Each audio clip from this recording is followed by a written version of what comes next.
Assalamualaikum warahmatullahi wabarakatuh. Perkenalkan, nama saya Julia Silvrita Yasmin dengan NIM 6411421124.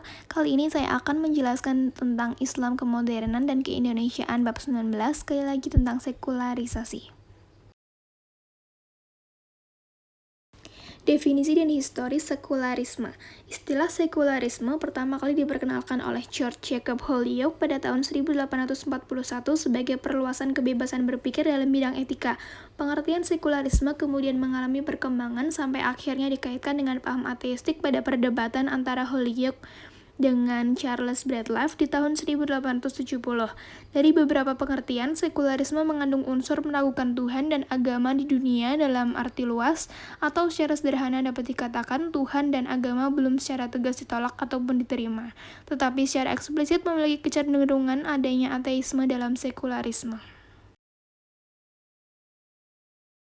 Definisi dan historis sekularisasi. Secara etimologi, sekularisasi diartikan sebagai suatu proses penduniawian, profanisasi, dan pelepasan dari nilai-nilai keagamaan. Namun dalam historisnya, istilah sekularisasi mengalami perkembangan sehingga seringkali diartikan dengan makna yang berbeda-beda tergantung pada topik, sudut pandang, tujuan, dan objek kajian dari orang yang menggunakannya. Pada abad ke-20, istilah ini mengalami perkembangan secara konseptual yang panjang, sehingga memiliki makna yang beragam tetapi memiliki nuansa yang semantik yang tidak jauh berbeda dengan abad-abad sebelumnya, yakni perubahan peran agama dalam masyarakat.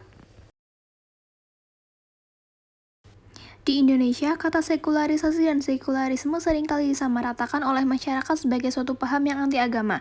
Sejak tahun 1970-an, isu mengenai sekularisasi dilontarkan oleh Nurholis Majid. Isu ini telah menimbulkan perdebatan yang cukup panjang hingga akhirnya memunculkan kelompok pro dan kontra. Kelompok pro atau sering disebut juga dengan kelompok reformis menerima gerakan sekularisasi yang diartikan sebagai pembebasan masyarakat dari berbagai unsur magis dan tahayul, tetapi tetap menolak sekularisme sebagai paham yang anti-agama.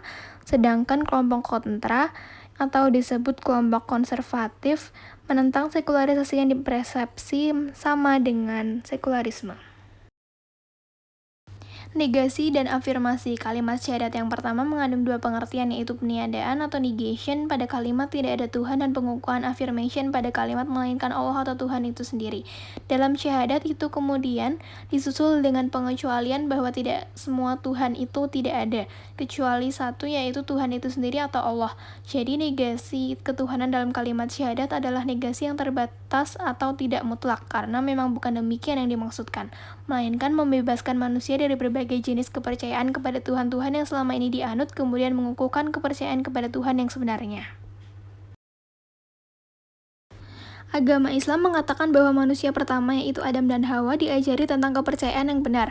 Mula-mula ajaran tersebut bersifat sederhana sesuai dengan kemampuan pemahaman manusia, kemudian disempurnakan secara bertahap dengan diutusnya rasul-rasul yang hadir setelahnya.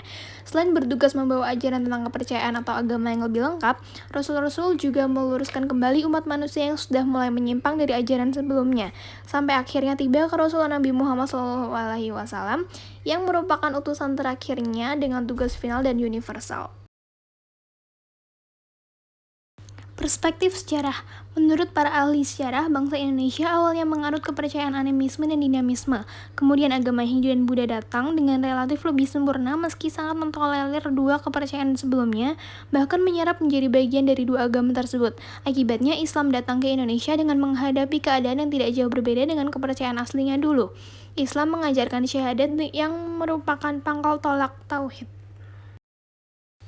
Interaksi antara animisme dan tauhid. Mula-mula sebelum masuk ke dalam Islam, seorang animis mempercayai segala benda mempunyai ruh atau kekuatan yang perlu dibujuk dan dijinakan melalui pemujaan, sehingga sikap-sikapnya terhadap benda apapun dan kegiatan keseharian merupakan kegiatan kerohanian atau keagamaan.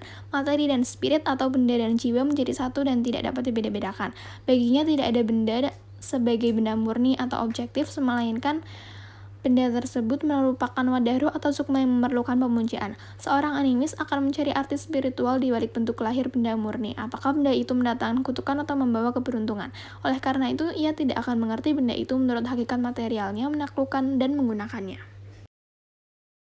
Kemudian Islam datang dengan ajaran tauhidnya yang tidak kenal kompromi atau monoteisme. Seorang animis harus menanggalkan kepercayaannya terlebih dahulu untuk masuk Islam.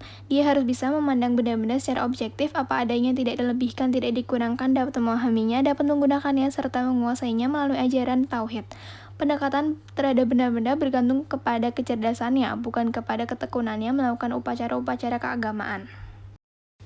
Ia mendekati benda tersebut dengan kapasitasnya sendiri sebagai manusia. Ia berpikir tentang kejadiannya, hukum-hukumnya, dan cara menguasai atau menggunakannya. Dan pengetahuan tentang benda itu pun berdiri sendiri di luar masalah spiritual. Maka dengan tauhid itu terjadi proses sekularisasi pada diri seorang animis. Semua benda yang semula dipuja mengandung nilai akhirat, spiritual, atau agama, kini dipandangnya sebagai tidak lebih dari benda duniawi. Dengan demikian, benda-benda itu diduniawikan atau disekularisasikan.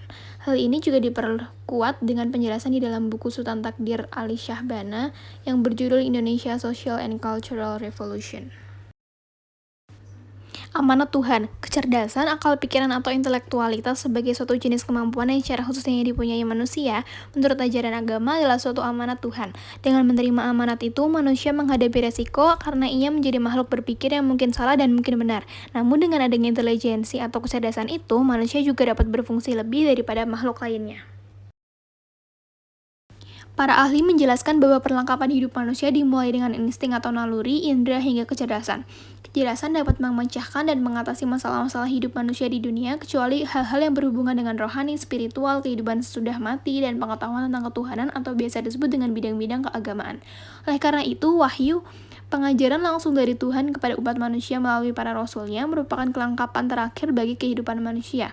Penerimaan manusia terhadap adanya wahyu dan isinya bukan merupakan kegiatan intelektualnya, melainkan merupakan masalah hidayah atau petunjuk Tuhan.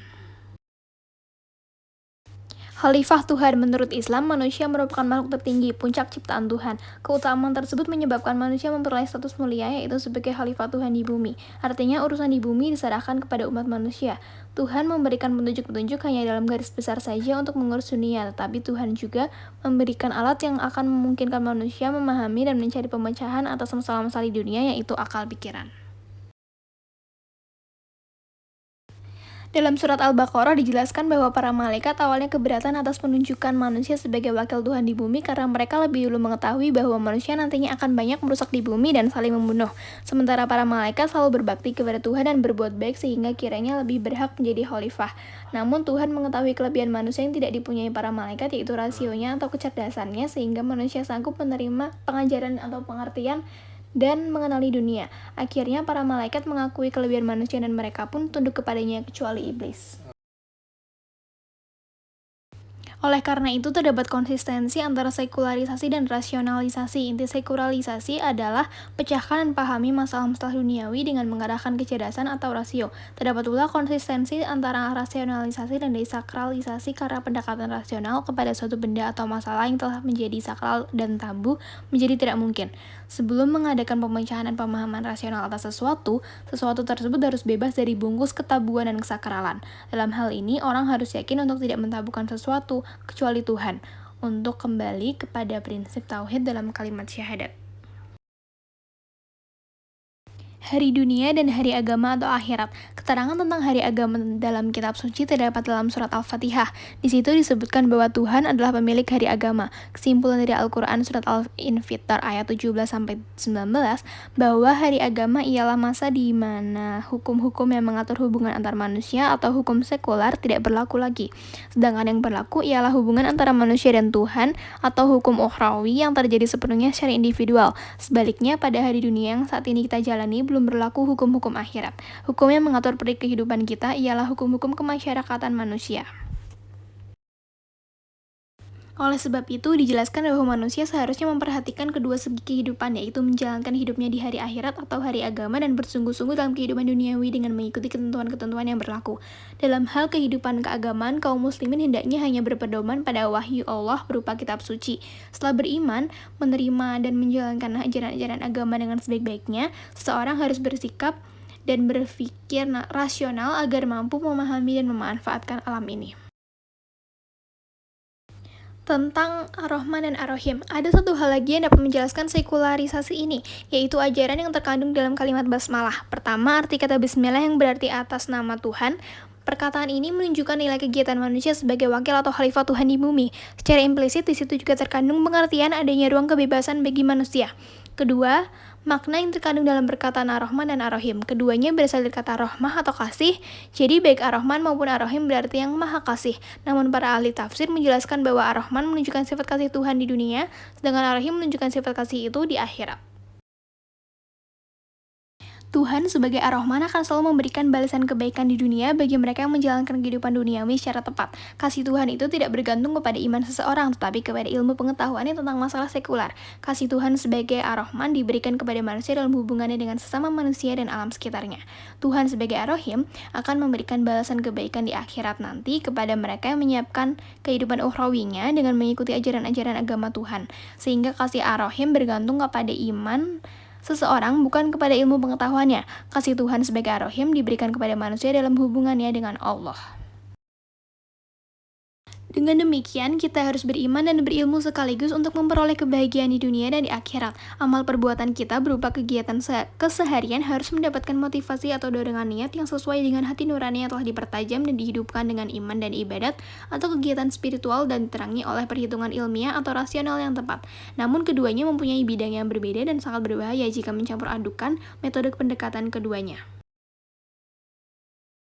Dari beberapa sumber yang saya gunakan, referensi utama saya adalah buku karya lengkap Nurcholish Madjid, Keislaman, Keindonesiaan, dan Kemodernan tahun 2019. Menurut saya, buku ini menjelaskan materi dengan detail dan bahasa yang mudah dipahami. Selain itu, pemaparan materinya juga menggunakan pendekatan masalah yang muncul belakangan ini, sehingga membuat saya, pembacanya, merasa lebih dekat dan relatable, serta menguatkan keyakinan terhadap Islam. Sekian presentasi dari saya. Terima kasih. Wassalamualaikum warahmatullahi wabarakatuh.